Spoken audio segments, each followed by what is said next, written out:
देखो जब भी इनकम टैक्स पढ़ोगे सबसे पहले क्या पढ़ोगे? मीनिंग पढ़ोगे। किसकी मीनिंग पढ़ोगे? टैक्स की। ठीक है, बैठो।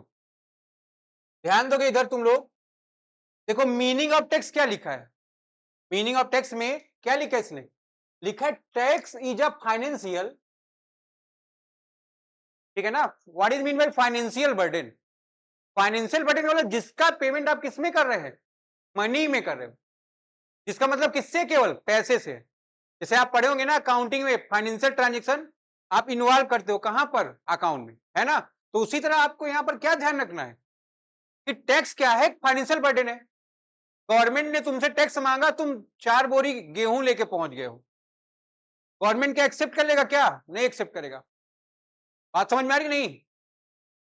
गवर्नमेंट ने तुमसे क्या मांगा? टैक्स मांगा, तुम उसको बोले मेरा मोबाइल फोन का दुकान है, अपना मोबाइल फोन लेके पहुंच गए हो। बात समझ में आ रही? एक्सेप्ट है क्या? तो नॉट एक्सेप्टेबल है। ठीक है, तो सबसे पहली बात हमारी क्या है? Tax is a financial burden. Tax क्या है? Financial burden. गर्मी लगे तो फैन ऑन कर लेना, ठीक है ना? देखोगे which is impose by the government, जिसको कौन इम्पोज करता है? कौन इम्पोज करा है? गवर्नमेंट। अब आप यहां जानोगे कि गवर्नमेंट का मतलब क्या होता है, ठीक है ना? गवर्नमेंट का मतलब क्या होता है? यहां पर गवर्नमेंट में आपकी सेंट्रल गवर्नमेंट भी आ जाएगी, गवर्नमेंट में आपकी स्टेट गवर्नमेंट भी आ जाएगी, गवर्नमेंट में आपकी लोकल गवर्नमेंट भी आ जाएगी, ठीक है ना? सुबह सुबह देखते हो ना, कचरा वाला आया, गाना चलते हुए आता कि नहीं आता है? कितना अच्छा लगता है वो गाना। तुमको नहीं लगता होगा, तुम कचरा ही हो ना, नालायक कहीं। तो ध्यान रखो वो काम कौन कर रहा है? हमारी लोकल गवर्नमेंट करेगी नहीं? बदले में आप उसको मंथली 100 रुपए 50 रुपए देते हो कि नहीं देते हो? क्या है वो हमारा अमाउंट? है कि नहीं है? किसको पे करते हो आप? गवर्नमेंट को। क्यों पे कर रहे हो? है ना? तो ध्यान रखोगे। देखोगे टैक्स क्या हो गया यहां पर? फाइनेंशियल बर्डन हो गया। जो कौन इंपोज करता है? इंपोज का मतलब अप्लाई करता है। कौन उसको लागू करता है? गवर्नमेंट करती है। गवर्नमेंट में सभी गवर्नमेंट को आपने कंसीडर कर लिया, स्टेट गवर्नमेंट, सेंट्रल गवर्नमेंट और लोकल गवर्नमेंट, ठीक है? अब ध्यान रखोगे किसके ऊपर इंपोज करता है? पब्लिक कौन है? हम लोग, है कि नहीं? पब्लिक कौन है? हम लोग हैं। पब्लिक। बात समझ में आ रही कि नहीं? किसके ऊपर इंपोज किया उसने? पब्लिक के ऊपर इंपोज किया, है ना? क्यों इंपोज किया है? For social and economic welfare. बात समझ में आ रही कि नहीं? सोशल वेलफेयर का मतलब क्या होता है? सोशल वेलफेयर का मतलब जहां पर मनी का इन्वॉल्वमेंट नहीं हो, पैसा नहीं वहां पर, है ना? देखते हो कि नहीं, कंपनी गार्डन में आप जॉगिंग करने जा रहे हैं, पैसा लगता है क्या वहां पर? लगता है 5 रुपया। 5 रुपया क्यों लिया जा रहा है? नॉमिनल चार्ज है। क्या तुम गरीब हो, 5 रुपए नहीं दे सकते हो क्या? तो 5 रुपए इकट्ठा करके क्या करें वो लोग? वहां पर पेड़ पौधे अपना उसका रिपेयर करा रहे हैं ना? ये सब काम करा रहे कि नहीं करा रहे हो? तो इसको हमको ध्यान में रखना है, ठीक है? तो सोशल वेलफेयर का मतलब क्या है? जहां पर एक बेगर है ना, भिखारी है, उसको आपने पैसा दे दिया, क्या है? सोशल वेलफेयर है ना? अब ऋषभ टाइप का कोई वो क्या करे? वो पैसा मांगे, उसका कटोरा लेके भाग जाएगा। बात समझ में आ रही कि नहीं? तो सोशल वेलफेयर। अब देखो बैंक रोड पर जब आप जाते हो तो वहां पर देखो जिम करने के कुछ सामान लगे ना, फिटनेस का लगा दिए कि नहीं? तो वहां पर अगर तुम जाके उसको यूज करते हो, क्या गवर्नमेंट पैसा लेती है? क्या नहीं। तो वो क्या हो गया आपका? Social welfare. रोड पे आप चलते हो, पैसा लेती है गवर्नमेंट? लेती है? कब लिया तुमसे? पैदल चल के देखो, पैसा लेता क्या? नहीं, वो आपका सोशल वेलफेयर है। बात समझ में आ रही कि नहीं आपके? इसको आपको ध्यान रखना है। इकोनॉमिक वेलफेयर का मतलब क्या? जहां पर अमाउंट या मनी का इन्वॉल्वमेंट है। कंपनी गार्डन गए, 5 रुपए दिए, आनंद मोहन गए तो 50 देना पड़ रहा है ना? और हम लोग के समय में 0 लगता था। बात समझ में आ रही कि नहीं? तो ध्यान रखो, जहां पर अमाउंट या पैसे का इन्वॉल्वमेंट, आपने उसको क्या बोला? इकोनॉमिक वेलफेयर बोला। जैसे हम लोग गाड़ी चलाते कि नहीं, तो गाड़ी जब आप खरीदते हो तो उसमें रोड टैक्स इंक्लूड होता है। इसीलिए देखो उसने बोला कि जब हम चलते हैं तो पैसा देते हैं, लेकिन पैदल चलने का नहीं। तो टोल बेटा गाड़ी लेके जाती तभी लगेगा ना। पैदल चलने में टोल ले लेगा क्या तुमसे वो, कि तुम इधर से निकली तो टोल दे दो, है ना? तो वो क्या है? वो आपका इकोनॉमिक वेलफेयर है, ठीक है ना? क्योंकि उसमें पैसा इन्वॉल्व हुआ, आप टोल दोगे तभी तो, ठीक है? तो देखोगे एक चीज कि टैक्स कौन लगा रहा है? गवर्नमेंट इंपोज कर रही है। क्यों इंपोज कर रही है? सोशल और इकोनॉमिक वेलफेयर के लिए, है ना? गवर्नमेंट ने क्या किया? देखो फ्लाईओवर, सलोरी से फ्लाईओवर एक बन गया, बन रहा है। बघाड़ा से 2 फ्लाईओवर, इधर मंडी से एक, एक उधर से। सलोरी से भी 2 फ्लाईओवर हो गया, एक इधर से एक उधर से। अब सोचो जब जिस दिन ये फ्लाईओवर चालू हो जाएगा तुम लोग के एकदम बल्ले बल्ले हो जाएगी। अरे तो समय तो लगेगा ना बनने में, है कि नहीं? कुंभ मेला तक कह रहे हैं कि बन जाएगा, तो कुंभ मेला तक वेट करो, ठीक है? तो ध्यान रखोगे इस बात को। देखो गवर्नमेंट को क्या करना है? गवर्नमेंट को अपनी कंट्री को रन और डेवलप करना है कि नहीं? तो रन और डेवलप करने के लिए उसको क्या चाहिए? पैसा चाहिए। तो वो पैसा गवर्नमेंट किससे लेती है? हम लोगों से लेती है। किस रूप में लेती है? टैक्स के रूप में। अब आप टैक्स कितने तरह से देते हो? कौन कौन सा है आपका? एक डायरेक्ट टैक्स है और एक क्या है आपका? इनडायरेक्ट। तो आइए हम लोग जानेंगे डायरेक्ट टैक्स क्या है और इनडायरेक्ट टैक्स क्या है, ठीक है? तो सभी लोग आ जाओगे अगले पॉइंट पर, पढ़ो इसको।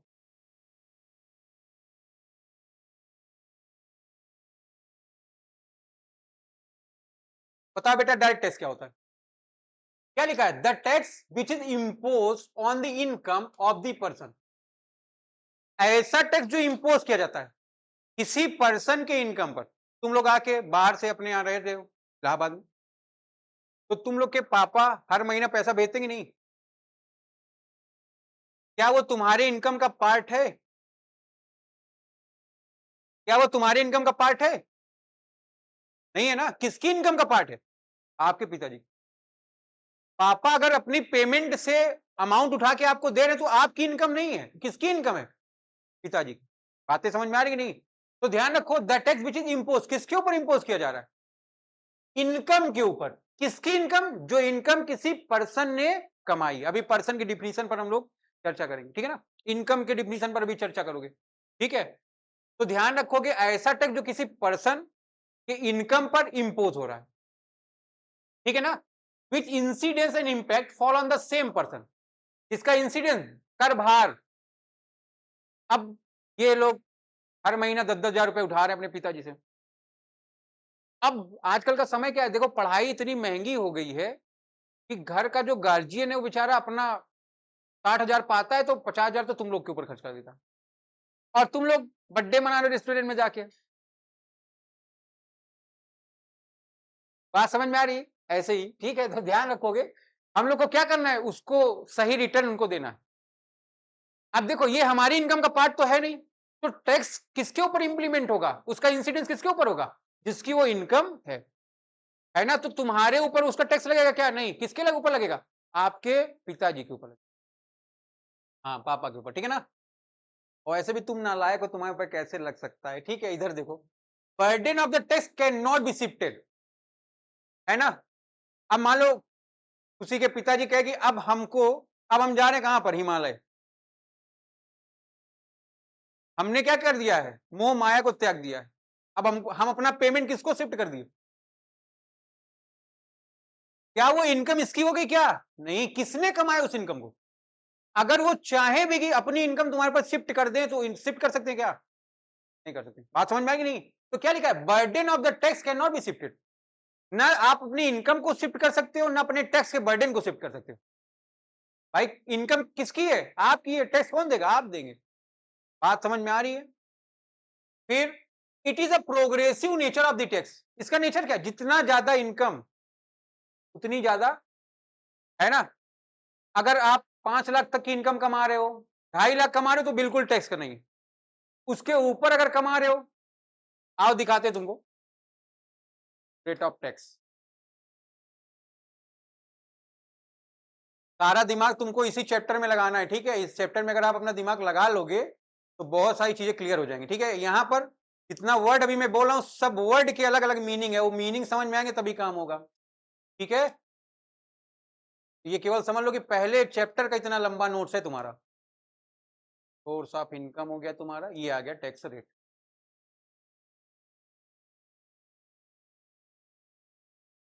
पढ़ो। टैक्स किसके ऊपर लगता है? पर्सन के ऊपर। हम लोग कौन है? देखोगे टैक्स रेट का जो लिमिट है, इंडिविजुअल है ना, हम लोग इंडिविजुअल है। किस बेस पर डिवाइड किया गया है? देखो जो 18 से 60 में आता है उसको क्या बोलते हो तुम? Normal person. जो 60 से 80 में आता है उसको क्या बोलते हो? और जो 80 से प्रभु इच्छा वाले हैं उनको क्या बोलते हो? Super senior citizen. बात समझ में आ रही कि नहीं? ध्यान रखेंगे आप, इसमें कह रहा है पहला केस जो है वो नॉर्मल सिटीजन के लिए, इनकी एज कितनी है, कितनी है, 18 से 60। 18 से 60 में अगर हम लोग हैं और हम लोग कितना कमा रहे हैं, 2,50,000 रुपए, तो ये बेसिक एग्जेम्पशन लिमिट इसको बोलते हो। मतलब कोई भी पर्सन अगर वो इंडिविजुअल है और 18 से 60 की कैटेगरी में आ रहा है, उसके ऊपर टैक्स नहीं लगेगा। बात समझ में आ रही कि नहीं? अगर गवर्नमेंट सब चीज के ऊपर या सारी इनकम के ऊपर टैक्स लगाए देगी तो हम लोग खाएंगे क्या? बात समझ में आ रही कि नहीं? तो ध्यान रखोगे, अगर किसी का पैकेज लग गया 2.5 लाख का, टैक्स रेट में आ रही क्या? 3 लाख का 50,000 रुपए पे क्या लग जाएगा? 5 लाख कमा रही है, फिर लग जाएगा। ठीक है, ध्यान रखो, कह रहा अगर टोटल इनकम हमारी 2,50,000 से अप टू 5 लाख, 5 लाख के बीच में आपके ऊपर टैक्स रेट कितने की है? इतने वाले पैकेज तो तुम लोग को मंजूर है नहीं, है क्या? 5 लाख तक का, 2.5 लाख का तो पिज्जा खा जाओगे तुम लोग। ठीक है ना? देखो यहां पर इनकम टैक्स, देखो टोटल इनकम हमारी 5 लाख के ऊपर है और कितने 10 लाख तक है, तो रेट क्या है टैक्स का? देखो बढ़ा दिया गवर्नमेंट, कितनी चालाक गवर्नमेंट है। देखिए जैसे ही तुम थोड़ा बड़े, 5 का रेट 10 नहीं किया उसने, क्या कर दिया टोटल। अभी न्यू टैक्स रेट में आपको पढ़ना है, ठीक है ना? तो अभी मैं पहले इसको पढ़ा लूंगा फिर इसको बताऊंगा। ठीक है, अब देखो ये वाला पैकेज तुम लोग को मंजूर रहता है 5 से 10 वाला, ठीक है ना? इसका रेट ऑफ टैक्स क्या है? 20%। और कह रहे अगर मोर देन 10 लाख, 10 लाख के ऊपर अगर तुम कमाते हो, आगे बढ़े, तो तुम्हारे ऊपर टैक्स रेट क्या है? 10 लाख के ऊपर चाहे तुम जितना कमाओ, टैक्स रेट कितना होगा? 30%। प्लस ये 4% हेल्थ एंड एजुकेशन से गवर्नमेंट ले रही है तुमसे, किस पर? टोटल टैक्स लाइबिलिटी पर। बात समझ में आ रही कि नहीं? सब चला जाएगा फिर। इसीलिए आप लोगों को chartered accountant, cost accountant, company secretary, lawyer की हेल्प लेनी पड़ती है। क्यों लेनी पड़ती है? अपने टैक्स को सेव करने के लिए। बात समझ में आई? अब कैसे सेव करोगे, अब इसकी बात करेंगे आगे आगे, ठीक है ना? तो अभी यहां पर देखो, जैसे जैसे आपकी इनकम बढ़ी है, टैक्स बढ़ा है कि नहीं बढ़ा है? क्यों भाई? तो यही मैं आपको यहां पर बता रहा था कि इसका जो नेचर है वो कैसा नेचर है, प्रोग्रेसिव। जैसे जैसे हमारी इनकम बढ़ती जाएगी वैसे वैसे टैक्स का रेट क्या होगा। कोई दिक्कत आपको यहां तक? आगे बढ़ो, देखोगे it is a central level of tax. इसका जो कंट्रोल और मैनेजमेंट होता है वो सेंट्रल गवर्नमेंट के हाथ में होता है, स्टेट गवर्नमेंट के हाथ में नहीं होता है। इसीलिए आपने इसको क्या बोला? सेंट्रल लेवल का टैक्स बोला। बात समझ में आ रही कि नहीं? सेंट्रल लेवल का टैक्स क्यों बोला? क्योंकि कौन इसको कंट्रोल मैनेज कर रहा है? Central government. बात समझ में आ रही है आपकी? कोई दिक्कत? आगे बढ़ो, ठीक है। देखो लिखा है ना, कंट्रोल मैनेज कौन? Central government. ठीक, इसके एग्जाम्पल कौन है आपके? इनकम टैक्स है और प्रोफेशनल टैक्स है। प्रोफेशनल टैक्स, ऐसा कोई प्रोफेशन क्या होता है आपको पता ही है, जिसके लिए आपको स्पेशल स्किल और नॉलेज की रिक्वायरमेंट होती है, उसको आप क्या बोलते हो? Profession. Doctor, lawyer, chartered accountant, इन लोग को देना पड़ता है। ठीक है, तो ध्यान रखोगे इसको। यही आपका क्या है? इनकम टैक्स का डिफिनीशन या मीनिंग आप इसको बोल सकते हो। ऐसा टैक्स, ठीक है ना, the tax which is impose on the income of the person. ऐसा टैक्स जो किसके ऊपर इंपोज हो रहा है? किसी पर्सन के इनकम के ऊपर, जिसका इंसिडेंस और इंपैक्ट किसके ऊपर है? उसी पर्सन के ऊपर, है ना? अगर तुमको झापड़ मारेंगे, दर्द तुम्हारे बगल वाले को होगा क्या? तो जिसको झापड़ मारोगे उसी का दर्द होगा, तो वही क्या है आपका? इनकम टैक्स है। ठीक है ना? Burden of the tax can not be shifted. इसके बर्डन को आप शिफ्ट नहीं कर सकते हो। इसका नेचर क्या है? Progressive nature. अभी मैंने आपको बताया ना, जैसे जैसे इनकम बढ़ेगी टैक्स रेट बढ़ता जाएगा। फिर ये क्या है? सेंट्रल लेवल का टैक्स है। ठीक है, यहां तक बात क्लियर है आपको? आगे बढ़े हम लोग, आ जाओ फिर देखो दूसरी बात आ गई हमारी, इनडायरेक्ट टैक्स की ये बात कर रहा है। सब लोग पढ़ो इनडायरेक्ट टैक्स क्या होता है।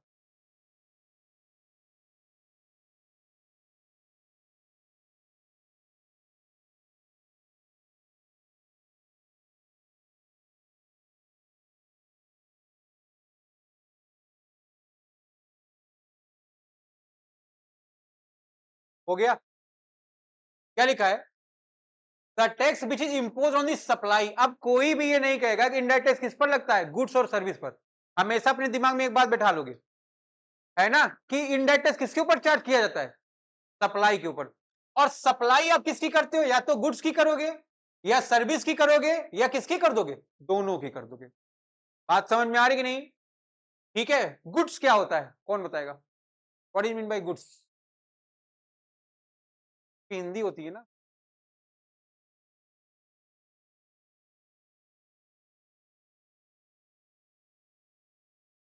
तो वो गुड्स हो गया।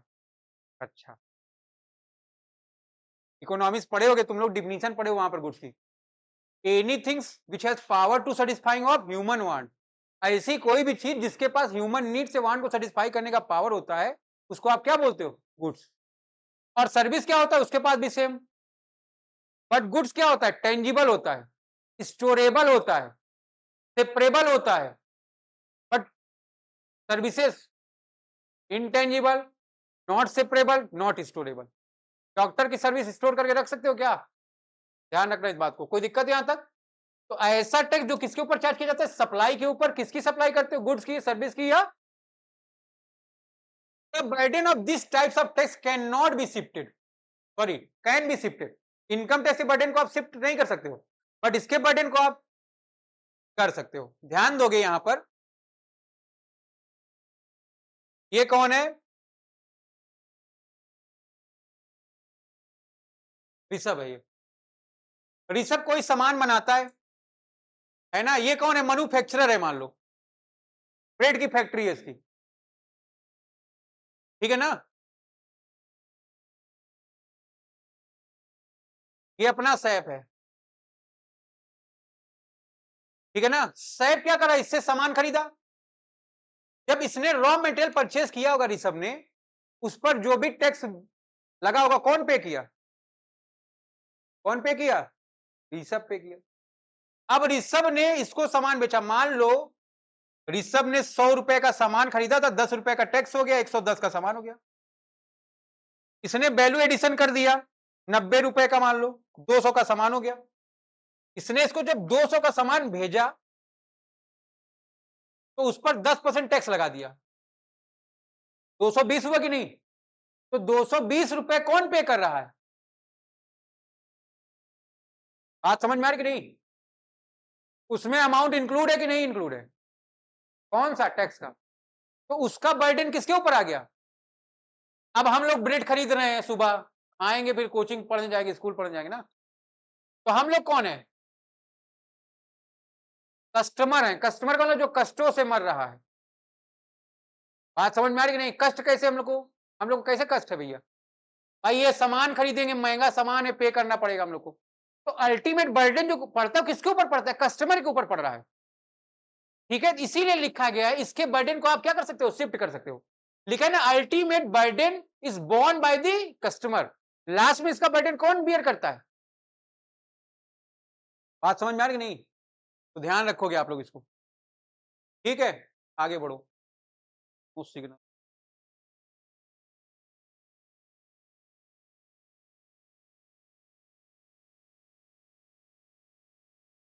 हाँ, तो इतना तेज गरज रहे, लग रहा है नीचे आ जाएंगे। ठीक है, यहां तक कोई दिक्कत? अब आप ध्यान रखिए, यहां पर हम लोग क्या क्या पढ़े? टैक्स कौन लगाता है? कौन लगाता है भाई टैक्स? गवर्नमेंट लगाती है। टैक्स किसके ऊपर लगाया जाता है? पर्सन के ऊपर। अभी पर्सन की डिफिनीशन पढ़ाते तुमको, बताते हैं, ठीक है ना? फिर टैक्स किस रूप में लगाया जाता है? मॉनेटरी फाइनेंशियल टर्म में लगेगा, ठीक है ना? एक बोतल शराब दे दिए उसको, मान जाएगा क्या government? Saturday night full tight हो जाएगी? ऐसा नहीं होगा। बात समझ में आ रही कि नहीं? फिर इसका इंपैक्ट किसके ऊपर पड़ता है? अलग अलग है टैक्स, डायरेक्ट का सेम पर्सन के ऊपर, इनडायरेक्ट का अल्टीमेट कस्टमर के ऊपर, ठीक? देखो यहां पर इसको ब्रीफ किया गया है। Why the government levied tax? Government क्यों टैक्स लगाती है? मैंने अभी बताया ना, क्या करना? Economic development, boost. अब अमेरिका है, उसको अपने आप को डेवलप करने का कोई रिक्वायरमेंट है क्या? सब कुछ तो है उसके यहाँ। तो उसको अपनी इकोनॉमी को क्या करना है? बूस्ट। बात समझ में आ रही नहीं? फिर हम लोग को क्या करना है? अपना इकोनॉमी डेवलपमेंट करना है। हम लोग को तो रजनीगंधा खाए, कहे थूक दिए, गवर्नमेंट ने पेंट करा, कहे रंग दे मुहे गेरुआ, है ना? केसर दाने दाने में है केसर का स्वाद। बात समझ में आ रही नहीं? तो यही समस्या है। तो अब ये बताओ, एक बार पुताई हो गई है, फिर से पुताई करानी पड़ेगी ना। अब उसके आगे का हम सोच पाते क्या? एक बार देखो बन गया था, पाइप वाइप पड़ गई, फिर खुदाई चालू हो गई है, पता नहीं कौन सी पाइप उसमें अब की बार डाल रहे हैं। तो समस्या इंडिया में क्या इसी चीज की है ना, हम लोग एक काम को खत्म ही नहीं कर रहे हैं। अगर वो खत्म हो जाएगा तभी तो उसके आगे से चालू होता ना। तो बार बार क्या कर रहे हो? जैसे हम लोग कमाने लगते हैं, सबसे पहले क्या करते हैं? मोबाइल और कपड़े का सोचते हैं। पहले तो आईफोन होना चाहिए, अब बढ़िया कपड़ा होना चाहिए। और जबकि वो लोग क्या सोचते हैं? शेयर मार्केट पैसा लगाओ। वो क्या सोचते हैं? पैसा कैसे बने। और हम लोग को क्या है? पार्टी देना है, दोस्तों को। ठीक है, तो ध्यान रखोगे। वो क्या सोचते हैं? सॉफ्टवेयर बनाओ, बेचो, पैसा कमाओ। यही तो हमारे और उनके साइकोलॉजी में डिफरेंस है ना। हम लोग क्या सोचते हैं कि नौकरी करेंगे, वो लोग क्या सोचते हैं? बिजनेस करेंगे। बात समझ में आ रही कि नहीं? क्या कह रहे हो? हमारे पास तो तुम 50 से ही शुरू करो ना। चलो इधर देखो, ठीक है, तो इस पे ध्यान रखेंगे आप, किस पर? इकोनॉमिक डेवलपमेंट पे और बूस्ट ऑफ इकोनॉमी पे। बात समझ गए कि नहीं? तो गवर्नमेंट टैक्स क्यों लगाती है? यही करना है उसको। तो गवर्नमेंट को अगर ये करना है तो उसके पास क्या होना चाहिए? पैसे होने चाहिए। तो गवर्नमेंट क्या करता है? टैक्स रिकवर करता है। किससे करता है? इंडिया। इंडिया कौन है? हम लोग हैं। बात समझ में आ रही कि नहीं? तो ध्यान रखो कि रन और डेवलपमेंट करना है। अब देखो, गवर्नमेंट टैक्स लगाना है तो गवर्नमेंट के पास क्या होना चाहिए? पावर। बात समझ में आ रही है? पावर किसके पास है? पावर किसके पास है? कॉन्स्टिट्यूशन ऑफ इंडिया के पास। क्या कॉन्स्टिट्यूशन ऑफ इंडिया ने उसको पावर दी है टैक्स लगाने की? अब अभी हम, मान लो हम ये सब चारों पांचों खड़े हो जाए इधर से 10, तुम लोग को भी खड़ा कर लिया जाए इधर, एक साइड तुम लोग, एक साइड हम लोग, और इधर बड़ा सा रस्सा बांध दिया जाए, और जो आए डंडा रखे रहो, पहले उसको कह दो बेटा पैसा दो 20 रुपए, अगर टू व्हीलर है तो, और फोर व्हीलर है तो 50 दो, तब इधर जाने देंगे। पहले सुनो बात को ना, फिर बक बक करो। क्या वो तुमको पैसा देगा? कहेगा अरे कब से? हम लोग बोले अभी से। तो क्या हम लोग के पास पावर है? गवर्नमेंट ने हमको पावर दिया। पहले ऐसा होता था, जब देखो अभी तो ये हो गया था ना, क्या नाम है, फास्टैग। गवर्नमेंट ने क्यों किया? जहां पर इलीगल कलेक्शन हो रहा है वो हट जाए। बात समझ में आ रही कि नहीं? तो ध्यान रखोगे इस बात को। तो सबसे पहले आपको क्या चेक करना है? क्या पावर है टैक्स को कलेक्ट करने का? है ना? अगर इंडिया के ऊपर टैक्स लग रहा है, सबसे पहले क्या होना चाहिए? पावर होना चाहिए। पावर कौन देगा? Constitution of India. ठीक है ना? क्यों भाई? सेंट्रल लेवल का टैक्स है तो लॉ कौन बनाएगा? सारे लॉ कौन बनाएंगे? सेंट्रल गवर्नमेंट बनाएगी। बात समझ में आ रही कि नहीं? और सेंट्रल गवर्नमेंट से रिलेटेड कोई भी मैटर होगा उसको डील कौन करेगा? Constitution of India. किस किससे रिलेटेड मैटर डील करेगा? जो भी पावर का मैटर होगा। तो देखिए, the constitution of India is the supreme law of the, supreme law का मतलब कोर्ट है ना, हाई कोर्ट, सुप्रीम कोर्ट, सबसे बड़ी कोर्ट कौन सी? उसी तरह ये क्या है? Supreme law. ठीक है ना? It consist of member 22 part. इसको क्या कर दिया गया है? 22 पार्ट में डिवाइड कर दिया गया है ना। कंटेनिंग 444 आर्टिकल्स, जिसमें कितने आर्टिकल्स हैं? अर्लियर थ्री, अर्लियर कितने थे? 395 था। पहले 395 आर्टिकल थे, बाद में क्या हो गया? अमेंडमेंट होते होते क्या हो गया? बढ़ गया। ठीक है, ध्यान रखोगे। तो 22 पार्ट हैं, 444 आर्टिकल्स हैं, और कितने शेड्यूल हैं? अब तुम लोग को आगे तैयारी भी करना है, बैंक पीओ खल्लासी चपरासी की, तो ये सब तुम्हारे जीएस के पार्ट रहेंगे, ये सब आपको याद भी रहने देंगे। ठीक है ना? आगे देखो, फिर आर्टिकल 265 कहता है, constitution lays down that no tax should be levied और collected except by authority of the law. आप टैक्स को कब तक नहीं लगा सकते हो? जब तक कि लॉ ना चाहे। लॉ कौन है आपका? Constitution of India. बात समझ में आ रही कि नहीं? अब यहां पर देखो, जो गवर्नमेंट को रन और डेवलपमेंट करना है, बूस्ट करना है, इकोनॉमिक डेवलपमेंट करना है, उसके लिए क्या होना चाहिए? उसके पास पैसा होना चाहिए ना। तो पैसा के लिए क्या कर रहा है? वो टैक्स लगा रहा है। टैक्स के लिए ये सब बातें। एक चीज और ध्यान में रखना है तुमको, गवर्नमेंट के पास खुद का भी पैसा होता है। बात समझ में आ रही कि नहीं? ये क्या है? बिजनेस है गवर्नमेंट के, चल रहे कि नहीं चल रहे हैं? रेलवे, आईओसी, मतलब इंडियन ऑयल कॉर्पोरेशन। सीधा बैठो बेटा, थक गई क्या? इसीलिए बोले 5 मिनट टहल लो। बीपीसीएल, ठीक है ना, एनटीपीसी, ओएनजीसी, ये सब क्या है? गवर्नमेंट कंपनी है। तो गवर्नमेंट का पैसा यहाँ गवर्नमेंट के पास जाएगा, तो पैसा होगा तभी क्या करेंगे हम लोग, डेवलपमेंट करेंगे, बूस्ट करेंगे। फिर पेरेंट कौन है, पब्लिक, हम लोग टैक्स देते हैं डायरेक्ट और इनडायरेक्ट। फिर यहां भी उसका पैसा, पैसे से उसका पेट नहीं भरा, फुलफिलमेंट नहीं हो पाई उसकी नीड, तो क्या करेगा वो, कहां लेगा, world bank, IMF, central bank, जहां से उसको सुटेबल। अब देखो आइए हम लोग बात करते हैं कॉन्स्टिट्यूशन ऑफ इंडिया, पढ़ो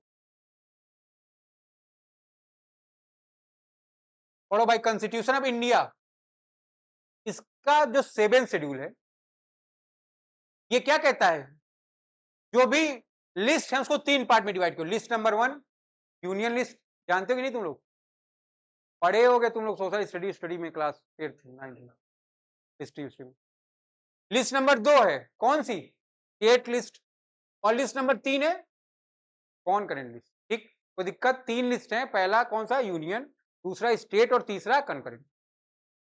पढ़ो, it deals the matter related to the central government. जो आपकी यूनियन लिस्ट है कैसे मैटर को डील करती है, जो किससे रिलेटेड है, अभी बताए थे आपको, सेंट्रल गवर्नमेंट से रिलेटेड कोई भी मैटर होगा उसको कौन डील करेगा, union list deal. It deals the matter related to the state government, ये क्या करेगा, ऐसे मैटर जो स्टेट गवर्नमेंट से रिलेटेड है उसको कौन डील करेगा।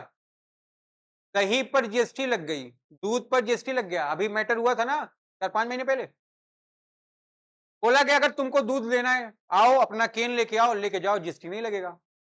क्यों, क्योंकि उसमें वो पैकिंग में नहीं है। भाई पैकिंग अगर आप करो दैट इज सर्विस। बात समझ में आ रही नहीं आपके, जैसे हम लोग दही खाते हैं ना, छोटा सा आता है मूल वाला, कटोरी रहती, चम्मच लिए खाए आराम से, ठीक है ना, पैकेट में है कि नहीं, क्या चार्ज होगा, सर्विस होगी कि नहीं होगी, इसको आपको ध्यान रखना है। वो मैटर किससे रिलेटेड था, किससे मैटर रिलेटेड था, पहले स्टेट गवर्नमेंट के पास पावर है कि एग्रो प्रोडक्ट पर कौन टैक्स लगाएगा, स्टेट। लेकिन जब से जीएसटी आ गया तब तो दोनों मिलकर डील कर रहे हैं ना, और जो बड़ा होगा वही रूल बनाएगा, बड़ा कौन है, सेंट्रल गवर्नमेंट। ठीक है, आइए फिलहाल यहाँ, तो स्टेट गवर्नमेंट, भाई फोन साइलेंट रखा करो, क्लास 1 में नहीं बैठे हो ना, बीकॉम 3rd ईयर में आ गए हो, सी नहीं जम रही नालायक है। तो it deals the matter related to the state government. Corona आया था, कोरोना आया था तो क्या बन रहा था, कंटोनमेंट जोन बन रहा था ना, कौन बना रहा था, सेंट्रल गवर्नमेंट ने बोला था स्टेट गवर्नमेंट को जहां सुटेबल लग रहा है आप क्या बंद कर दीजिए, कंटोनमेंट जोन डिसाइड कर दीजिए। बात समझ में आ रही कि नहीं आपके, तो ऐसे मैटर जहां पर स्टेट को लॉ बनाना है वो क्या कर रही है, स्टेट बनाई। जैसे जीएसटी सबके ऊपर लगता है, बट 6 चीजों पर नहीं लगता है, 5 पेट्रोलियम प्रोडक्ट और एक alcoholic liquor for human consumption. दारू बोलोगी तो बुरा लगेगा लोगों को, तो alcoholic liquor for human consumption बोलो अच्छा लगेगा। बात समझ में आ रहा है कि नहीं तुमको, अगर दारू बोलोगे तो सीबीएसई बोर्ड आईसी बोर्ड से पढ़ने का मतलब नहीं रहेगा, ठीक है ना, इन लोग को बोलने दो।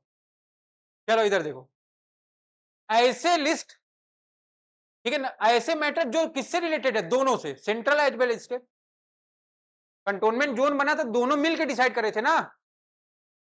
अब पता चला क्या कर रहा है, इलाहाबाद में कोरोना से बहुत ज्यादा दिक्कतें हैं, कंटोनमेंट जोन बन ही नहीं रहा है, सब लोग आ रहे हैं जा रहे हैं, फैल रहा है ना। तो क्या करा स्टेट, सेंट्रल नहीं बोला ना स्टेट को, या बोला गया दोनों जहां जैसे सुटेबल समझते हो वैसे काम कर लो। ठीक है, जैसे जीएसटी आया है तो जीएसटी में दोनों गवर्नमेंट का इन्वॉल्वमेंट इक्वल है कि नहीं, देखते हो ना, अभी कहीं खाओगे तो 50% वो लेगा, 50% वो लेगा, जीएसटी है जीएसटी, वेरी गुड ऋषभ। लिया भी तो तुमने, कहाँ लिया, ठीक है, कोई दिक्कत यहां तक, आगे बढ़े, कल खराब,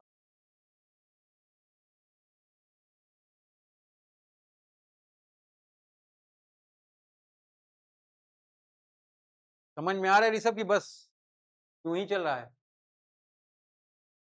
पढ़ो इसको।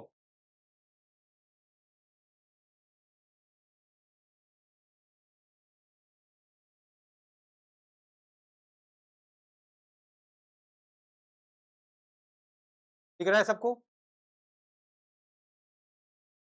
क्या लिखा है?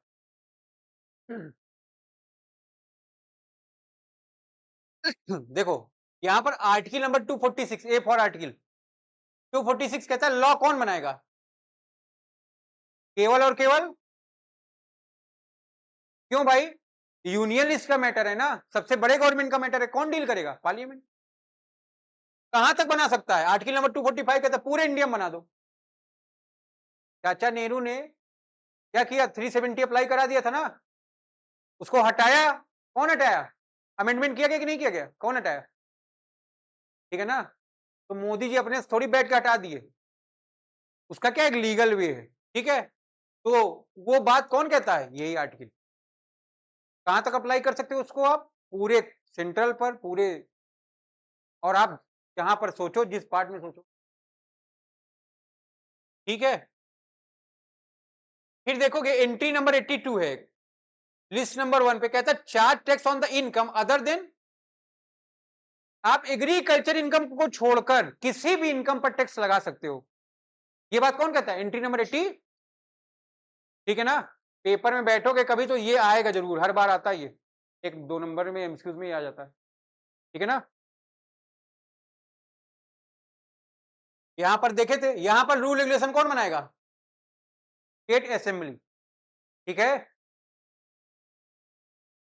कहां तक बनाएगा? पूरे स्टेट में या किसी पार्ट? ठीक है ना, बाढ़ आ गई, घेराबंदी कर दी, उधर नहीं जाना है, ऋषभ गया सेल्फी लेने चला गया, दिख ही नहीं रहा ऋषभ कहां चला गया। बात समझ में आ रही कि नहीं? क्यों मना किया गया था? इसीलिए मना किया गया था। अभी देखो 2-3 वीडियो आया है कि कुछ लोग घूमने गए थे और झरने बढ़ रहे हैं, फिर सेल्फी ले रहे पूरा परिवार।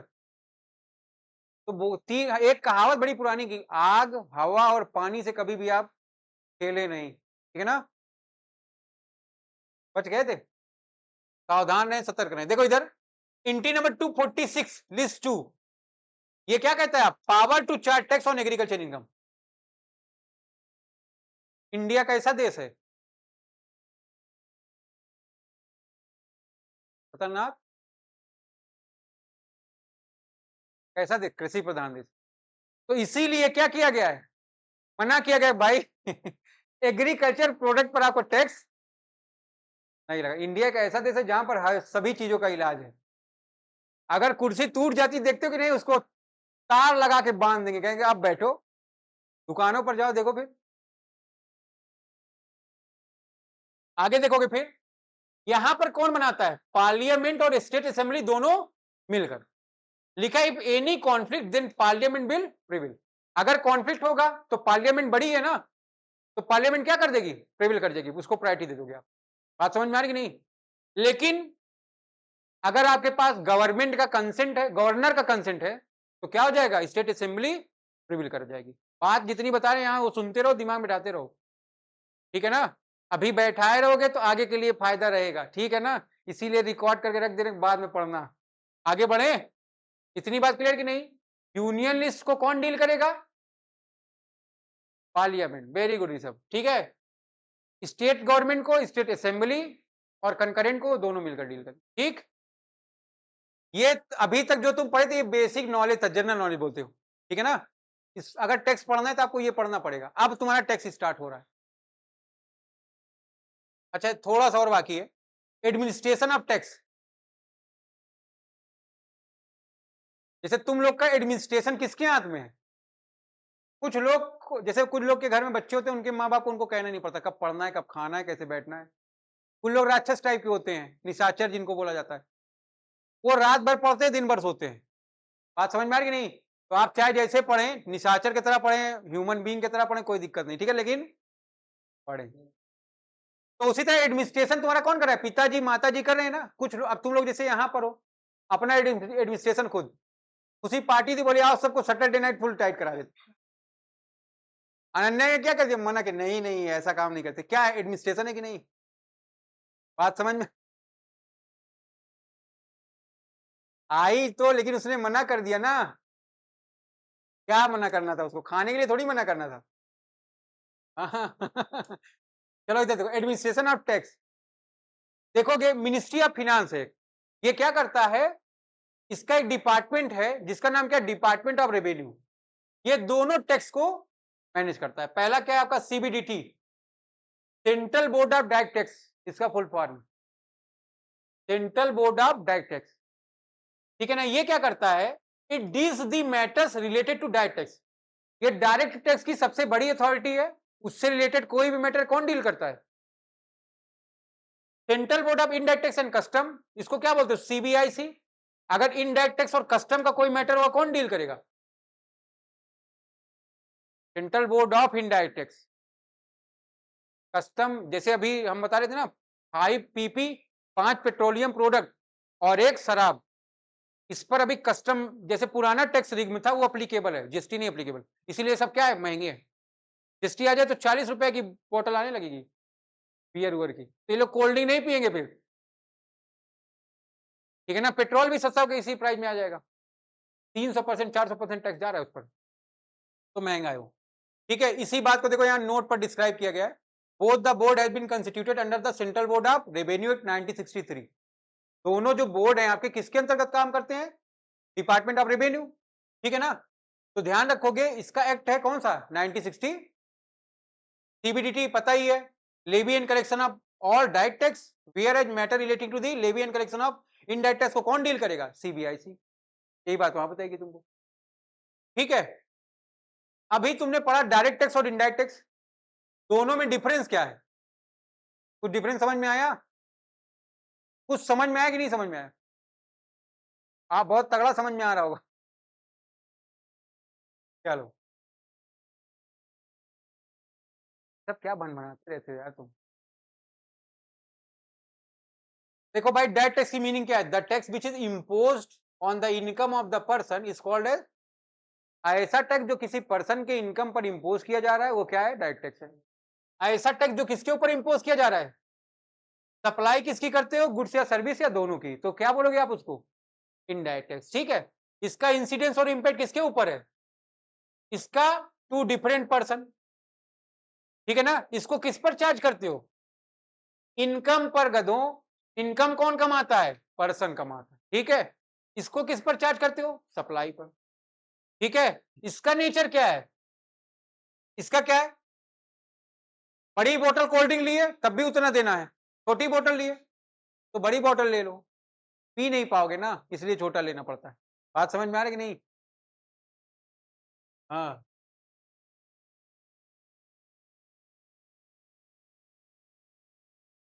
पढ़ो भाई, बर्डन ऑफ टैक्स क्या है, कैन नॉट बी शिफ्टेड, इसको आप शिफ्ट नहीं कर सकते हो, जिसकी इनकम जिसकी लाठी उसका भैंस, कहावत सुनियो ना एक, तो यहां पर वही है, यहां पर शिफ्ट कर सकते हैं, शिफ्ट होता ही अल्टीमेट कौन बियर करता है, कंज्यूमर या कस्टमर।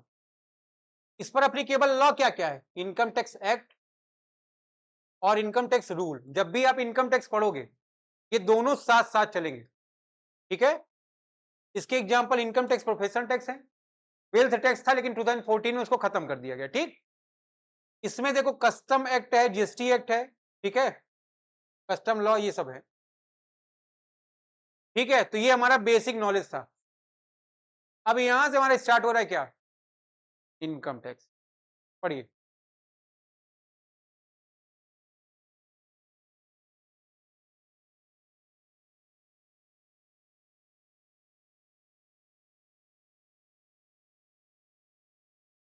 आप बहुत काबिल हो ना, तुम बुक से पढ़ लोगे, पहले इधर से पढ़ लो समझ लो फिर पढ़ना बुक। देखो सबसे पहले हमको जानना है परिवार किसको बोलते हो, क्या तुम अकेले परिवार हो क्या, नहीं। परिवार का मतलब क्या है, माता पिता भाई बहन हो, दादा दादी चाचा, हाँ हम साथ साथ, तुमको कोई अपने साथ रखेगा नहीं, समझ रहे हो कि नहीं, तुम्हारे लक्षण जो है सही नहीं लिख रहे हैं हमको, ठीक है। तो यहां पर देखो उसी तरह बोला कि इनकम टैक्स आप किसको किसको बोल सकते हो, क्या क्या कंपोनेंट है, इनको मिला के आप क्या बोलते हो, इनकम टैक्स बोलते हो, वो बात यहां पर आपको बताया जा रहा है। इस बात को डिफाइन कहां किया गया है, सेक्शन 14 किसका, इनकम टैक्स एक्ट 1961 का, ठीक है। देखोगे इसमें क्या है आपका, इनकम टैक्स एक्ट 1960, फिर इनकम टैक्स रूल, अभी मैंने बताया था ना दोनों क्या होगा साथ साथ चलेगा। एनुअल फाइनेंस एक्ट क्या होता है, ये बजट आता है कि नहीं, किस डेट को आता है, 1 फेब को आता है, ठीक है ना। पहले कब आता था? 28, ठीक है ना। तो ध्यान रखोगे क्या कहा जा रहा है, एनुअल जो हर साल कब पास होता है, every year, circular and clarification by CBDT, अभी पढ़ा है ना तुमको, ठीक है ना। सीबीडीटी सबसे बड़ी अथॉरिटी है, वो कोई अगर सर्कुलर या क्लेरिफिकेशन जारी करता है तो उसको भी इसमें आप इंक्लूड करोगे, कर सकते हैं, नहीं करना है। फिर जुडिशियल डिसीजन, जुडिशियल डिसीजन को भी इसमें इन्वॉल्व है। ये दोनों ने झगड़ा हो गया टैक्स को लेके, गवर्नमेंट ने उसको क्या कर दिया, बताया नहीं नहीं ये सही है गलत है, तो जो डिसीजन आएगा उस डिसीजन को भी आप क्या बोलोगे, लॉ बोलोगे। जैसे अगर देखो राजस्थान गवर्नमेंट ने क्या बोला था, बोला कि अब बीएड वाले टीजीटी में नहीं आएंगे, पीजीटी में जाएंगे, और बीटीसी वाले किधर आएंगे, और उसी डिसीजन को लेके सभी गवर्नमेंट ने डिसीजन सारे स्टेटमेंट दे दिया। अब जो लोग बीएड करते थे जाके फट से मास्टरी पाने के लिए दोनों में अप्लाई कर लेते थे, टीजीटी में भी पीजीटी में भी। अब क्या हो गया, अब अगर बीएड हो किधर जाओगे, अब बीटीसी हो तो जूनियर में जाओगे, ठीक है ना। ऐसा लॉ है, और जो भी होगा, ठीक। तो यहाँ पे आपको ये ध्यान रखना है, ठीक है। तो जब भी आपसे कोई पूछेगा भाई कंपोनेंट क्या इनकम टैक्स के, तो बताओ 5 income tax act, income tax rule, फिर तीसरा क्या है, एनुअल फाइनेंस एक्ट पास एवरी ईयर, चौथा क्या है आपका, सीबीडीटी का सर्कुलर नोटिफिकेशन, ठीक है। फिर चौथा क्या आपके हाई कोर्ट सुप्रीम कोर्ट के जुडिशियल डिसीजन, ठीक है, कोई दिक्कत। अब इसी 5-6 लाइन को समझना इसमें 2-3 दिन लगेगा।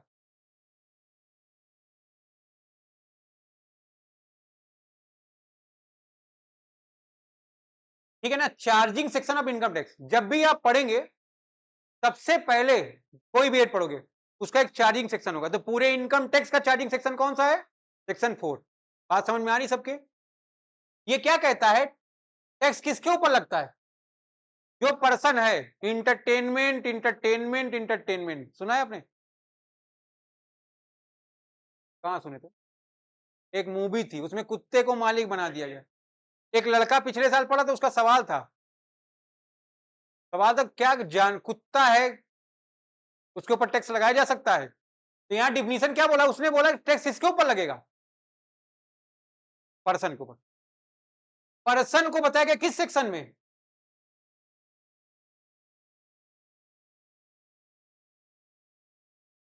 ये पर्सन की डिफिनीशन है।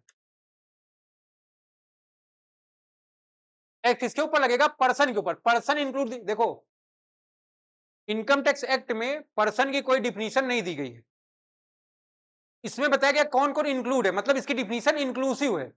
इंक्लूसिव मतलब जिसकी कोई पर्टिकुलर डिफिनीशन ना हो, बता दे इसमें क्या क्या इंक्लूड है क्या क्या एक्सक्लूड है। जैसे गुड्स में पढ़ाया गया, सेल ऑफ गुड्स साइड में गुड्स की थी, गुड्स में क्या क्या इंक्लूड है क्या क्या एक्सक्लूड है, ठीक है। तो देखो कि पर्सन में इंक्लूड क्या, an individual, individual means there are 2 types of individual, कहीं कहीं 3 भी रहेंगे, ठीक है ना। एक होता है रेजिडेंट और एक होता है आपका नॉन रेजिडेंट, ठीक है ना। रेजिडेंट का मतलब क्या होता है, घर वाले, मतलब जो लोग इंडिया में रहते हैं उनको क्या बोलते हो आप, रेजिडेंट बोलते हो। जो लोग इंडिया के बाहर रहते हैं उनको क्या बोलते हो, ठीक है। तो आओ यहां पर बात करेंगे हम लोग इंडिविजुअल की। प्रियंका चोपड़ा कौन कौन जानता है,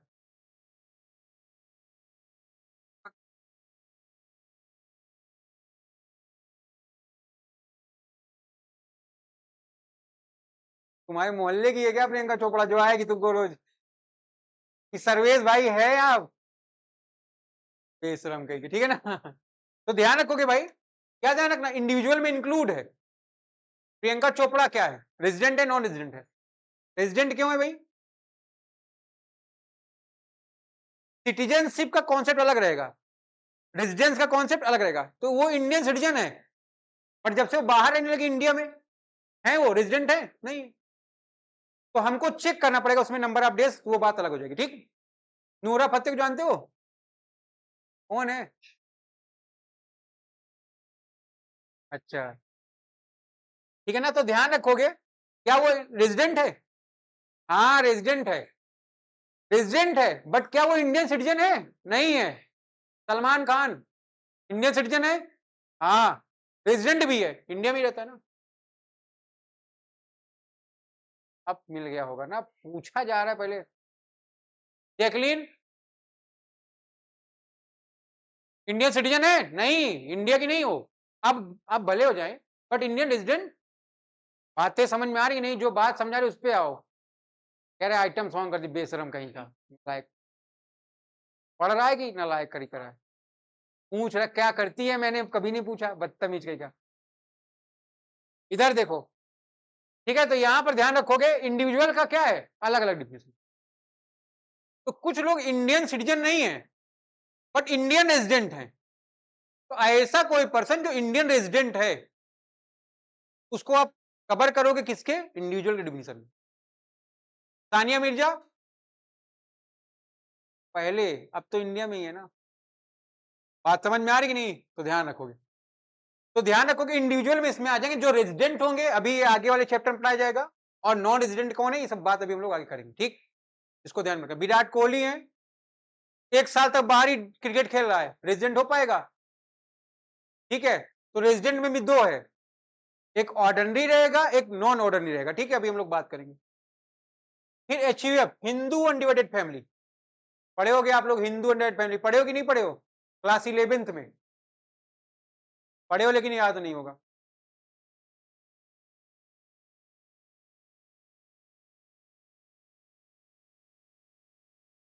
कंपनी,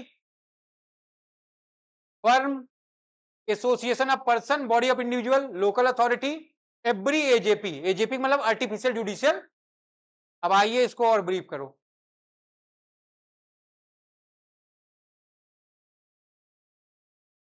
पढ़ो, पढ़ लो, जिंदगी में तो पढ़े नहीं हो कभी बेटा, अभी तो कायदे से पढ़ लो। हिंदू अनडिवाइडेड फैमिली में पावर ऑफ कंट्रोल मैनेजमेंट किसके हाथ में होता है? जैसे बाबा उबा हैं अपने यहाँ, है ना, तो सारा पावर किसके हाथ में होता है? बाबा। अब तुम मान लो टहल रहे हो आवारक तरह गाड़ी लेके, पापा तुम्हारे रास्ते में मिल जाए तो तुम्हारा मुंह कैसे बन जाएगा? ऐसे बन जाएगा कि नहीं, अरे बाबा कहाँ मिल गए हैं, है कि नहीं? तब तो तुम्हारी खटिया खड़ी बिस्तरा गोल हो जाएगा बेटा, ठीक है ना। तो क्यों हो जाएगा? क्योंकि वो कंट्रोल मैनेजमेंट किसका है? उनका है। अब देख लिए, अब घर चलो तुम्हारी पूजा होगी, वो तो है ही कह रहा है, ठीक है ना, तो ध्यान रखोगे। तो उसी तरह देखोगे एचयूएफ का जो पावर होता है कंट्रोल मैनेजमेंट का, किसके पास होता है? कर्ता के पास। फिर क्या कह रहा है, मेंबर्स को इसके क्या बोलते हो आप? वो पार्सनर्स, क्या बोलते हैं इसको? कौन कंट्रोल मैनेज करता है पूरे हिंदू एचयूएफ को? कौन कंट्रोल मैनेज करता है?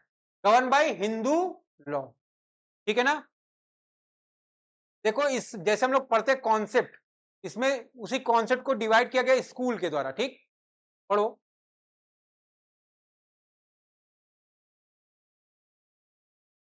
पढ़ लो बेटा, बड़ा काम का चीज है।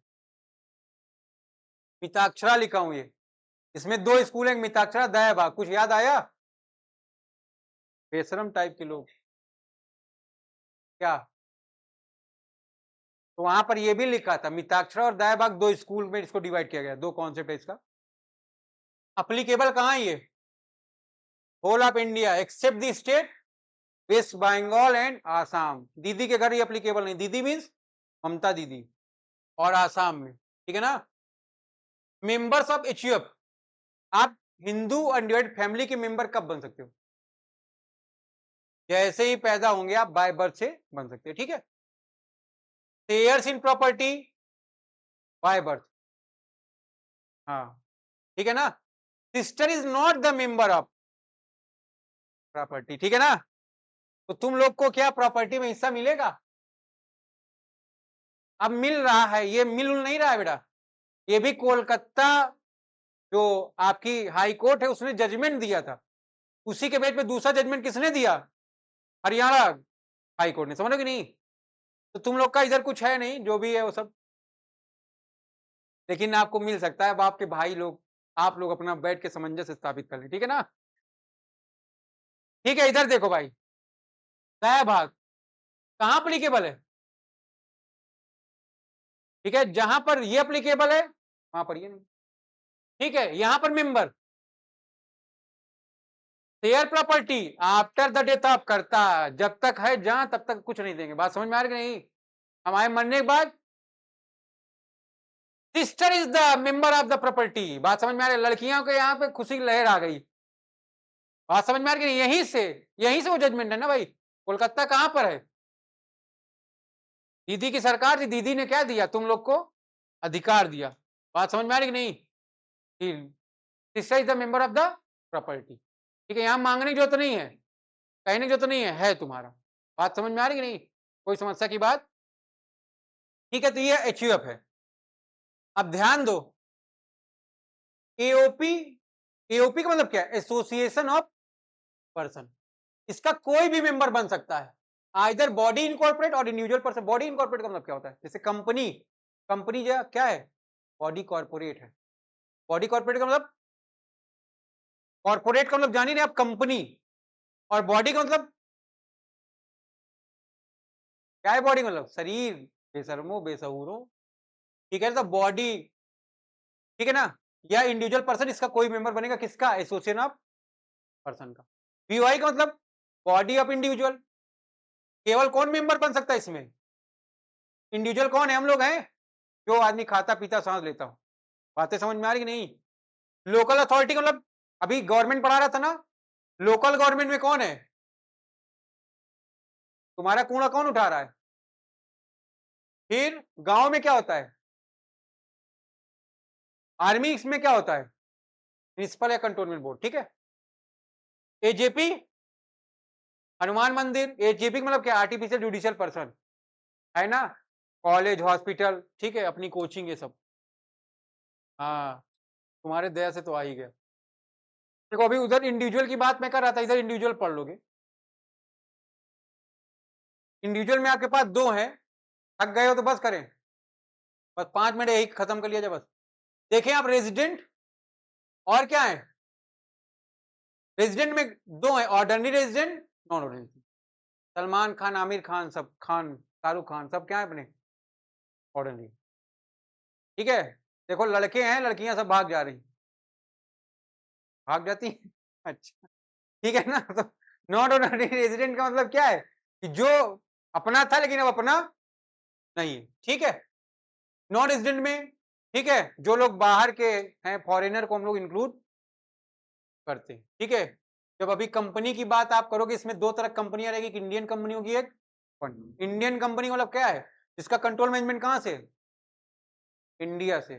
ठीक है, ऐसी कंपनी जिसका कंट्रोल मैनेजमेंट कहां से? आउटसाइड इंडिया से। वो कौन है? कौन सी कंपनी है? फॉरेन कंपनी बेटा। ठीक है, तो इतनी बातें आप ध्यान में रखिएगा। तो यहां पर मैंने अभी आपको पहली लाइन केवल बताई है, पर्सन कौन है। ठीक है, अब हम लोग कल बात करेंगे टोटल इनकम क्या होता है, प्रीवियस ईयर में क्या इंक्लूड है। टोटल इनकम को कहां डिफाइन किया गया है? सेक्शन 245 में। प्रीवियस ईयर को कहां डिफाइन किया गया? सेक्शन 3 में। किस इनकम पर टैक्स लगेगा? सारी बात होगी प्रीवियस ईयर की इनकम पर। कब लगेगा? लिमिट की बात करेंगे। ठीक है, किस जिसके ऊपर लगेगा कौन बन जाएगा? एसएससी। किस रेट से लगेगा? या रेट से लगेगा। एक रेट अगर लग रहा है 5 लाख है, 5% में आओगे। 10 लाख है, 2 रेट हो गई, प्लस 4% हो गया, तो रेट्स आ गया। बात समझ में आ रही कि नहीं? ये सब बताया कहां गया होगा? कहां प्रेजेंट किया हो गया? फाइनेंस एक्ट में, जो कब पास किया जाता है? हर साल। ठीक है, ये सारी जो इनकम होगी किस वर्ष आप कमाए होंगे? असेसमेंट ईयर में। ये सभी बात हम लोग कल करेंगे। ठीक है, अपना सब लोग एक पेपर में नाम और नंबर लिख के दे दो, ग्रुप बना दिया जाए।